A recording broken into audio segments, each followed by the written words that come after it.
안녕하세요. 의특TV 구독자 여러분 반갑습니다. 의료사회복지사 튜타쌤 정대희입니다. 오늘은 마음챙김 명상을 소개해드리는 마음챙김 명상과 함께하는 소진예방 지금 여기 시간입니다. 마음챙김 명상을 조금 더 편하게 소개시켜드리기 위해서 평소와 달리 가운을 입지 않고 평상복으로 오늘은 좀 진행할까 합니다. 아마 왜 의료사회복지를 다루는 채널인데 왜 마음챙김 명상에 대해서 이야기를 하려고 하는 걸까? 라고 아마 궁금해 하시는 분들이 계실 것 같아요. 그거는 이제 아무래도 직업의 저희 특성하고도 관련이 있는데 의료사회복지사라는 직업이 너무 멋있고 좋아 보이는 직업이긴 하지만 그 실상 안으로 들어가다 보면은 그 환자분들과 계속 끊임없이 만나고 상담하고 이러다 보면은 소진이 될 수 있는 감정 노동자 중에 한 부류라고 볼 수가 있죠.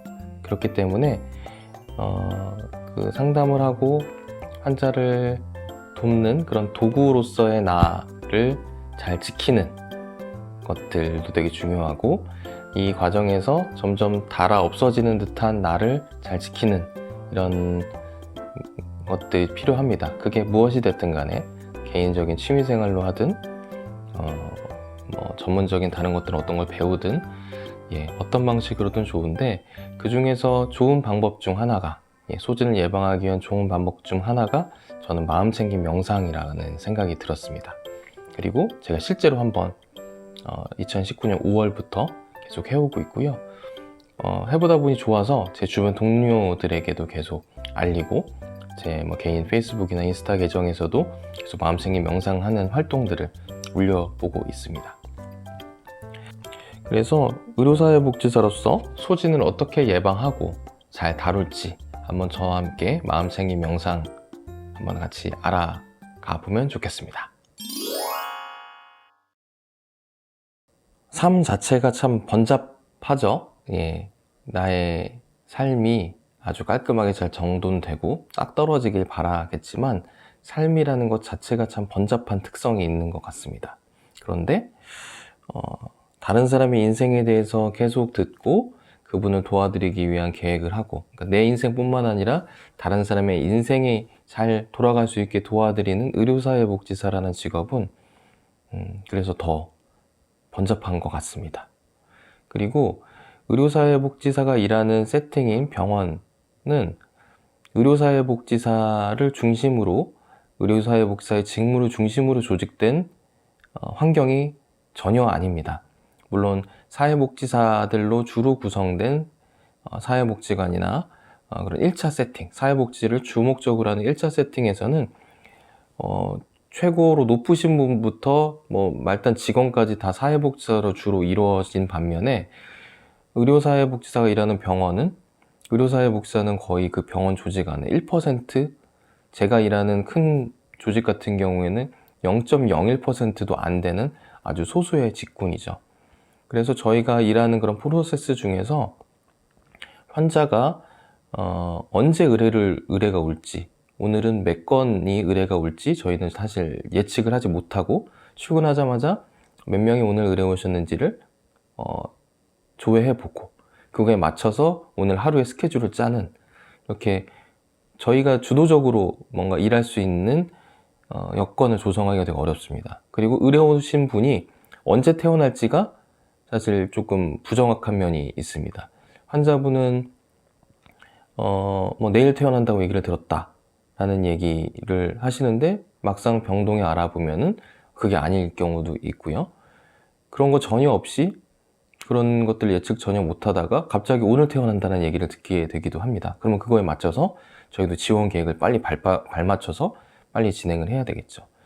이러한 전혀 저희가 통제하기 좀 어려운 이런 환경으로 인해서 소진이 일어날 수가 있습니다. 환경적인 특성이라고 볼 수가 있겠죠. 그리고 이런 통제하지 못하는 그런 환경이 있다면 소진이 일어나기 때문에 마음챙김 명상이 이런 소진 예방하는 데 도움을 좀 줄 수가 있고요. 조금 더 적극적인 부분 글들을 찾아보면은 마음챙김 명상을 해야 되는 중요한 이유 중에 하나가 저희가 돌봐야 되는 그런 환자와 가족을 조금 더 지혜롭게 돌보기 위함입니다. 내가 마음의 여유를 갖고 환자를 돌보다 보면은 자연스럽게 조금 더 지혜롭게 잘 돌볼 수 있게 되기도 하는 것 같습니다. 근데 여기서 더해서 제가 마음챙김 명상을 여러분들이 조금 더 매력적으로 느끼게 할 만한 요소를 한 가지 좀 소개시켜 드릴까 합니다. 마음챙김 명상과 구글이 연결되어 있다면, 어떤 연결고리가 있다면 믿으시겠습니까? 실제로 그런 연결고리가 있습니다. 구글의 그 엔지니어였던 차드 맹탄이라는 분께서 Search Inside Yourself라는 마음챙김 명상 교육 프로그램을 만들었고요. 이게 구글 안에서 뿐만 아니라 그 실리콘밸리 지역에 너무 유명해져서 결국에는 실리라는 마음챙김 명상에 대한 단체 인스티튜트까지 만들게 됩니다. 그게 실제로 지금 있고요. 저도 작년에 그 실리가 우리나라에서 최초로 한 그런 프로그램에 참여를 해서 교육을 좀 받기도 했습니다. 구글과 명상이라니 참 신기한 조합이죠. 저도 이 요소 때문에 마음챙김 명상이 더 끌려서 하게 되기도 했습니다. 그 증거가 바로 이 책인데요. 너의 내면을 검색하라. 차드 맹탄이 쓴 책이고요.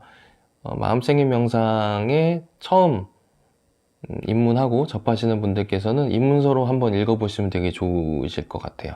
마음챙김 명상을 쉽게 이해할 수 있는 부분들이 적혀져 있습니다. 한번 추천드립니다. 그 위즈덤 2.0 코리아라고 실리콘밸리에서 한 10년 전부터 IT 기업인들과 마음챙김 명상하는 구루들과 함께하는 그런 컨퍼런스가 있거든요. 그게 이제 2020년 3월에 할 예정이었으나 코로나19로 인해서 10월로 연기가 됐는데, 그 자리에서 제가 이제 의료사회복지 현장과 마음챙김 명상을 접목해서 어떻게 좀 해보면 좋겠다, 제가 어떤 생각을 가지고 있는지 한번 그 영상을 통해서 잠깐 알아보고 다시 돌아오도록 하겠습니다. 네, 안녕하세요. 사회복지사 정대희라고 합니다. 시드 멤버 66번이기도 합니다. 만나 뵙게 돼서 반갑습니다. 의료사회복지사라는 직업 아마 처음 들어오신 분도 계실 텐데요. 쉽게 얘기하면 병원에서 일하는 사회복지사입니다. 저희는 병원에서 일을 하면서 치료 과정에서 병원비에 대한 문제, 그리고 가족 돌봄의 문제, 그리고 가족 간의 갈등 문제 등 여러 가지 어려움에 처하신 문제들에 대해서 상담을 하고 이에 대한 복지 솔루션을 제안하고 그런 문제 해결을 도와드리는 그런 역할을 하고 있습니다. 하는 일이 이렇다 보니 아무래도 돌봄의 위기에 직면한 환자와 가족들을 많이 만나 뵙게 됩니다. 그래서 돌봄에 대해서 이런 생각 저런 생각 많이 하게 되었는데요. 마음챙김 명상을 하면서 돌봄만큼 마인드풀하면 할수록 좋은 게 따로 또 없다라는 생각이 좀 들게 되어서 위즈덤 2.0 코리아 피플스 스테이지의 케어 위드 위즈덤이라는 주제로 발표를 좀 해보고 싶다라는 생각이 들었습니다. 그 개별 상담뿐만 아니라 집단 프로그램 같은 것도 운영을 하고 있는데요. 거기에 한 가지 기법, 요법으로서 마인드풀니스 메디테이션을 한번 좀 활용해 보고 싶은 생각이 들어서 공부를 계속 개인적으로 하고 명상도 하고 바보도 활용을 하고 그렇게 좀 했습니다. 이렇게 하다 보니 또 돌봄의 대상자들을 위한 프로그램으로서 마인드풀니스 메디테이션이 중요한 걸 넘어서 돌봄 제공자들에게도 너무나 필요한 거라는 생각이 좀 들었습니다. 아무래도 돌보다 보면은 소진되기 마련이기 때문입니다. 문제를 어떻게 하면 좀 더 지혜롭게 잘 해결해 나갈까, 이거에 대한 해법이 아무래도 마음챙김 명상에 있지 않을까, 그런 생각이 좀 들었어요. 그래서 이 돌봄에 대한 다양한 생각들을 함께 좀 나눠보면 좋을 것 같다라는 생각이 들었고, 저의 개인적인 경험들을 좀 들려드리면서 우리가 보다 좀 마인드풀한 돌봄을 주변에서 자주 만날 수 있는 그런 세상을 함께 만들어 나가보자 라는 주제를 한번 던져보고 싶었습니다. 들어줘서 감사합니다. 구독과 좋아요 많이 눌러주세요. 네, 좋아요 많이 눌러주세요. 감사합니다. 안녕. 안녕.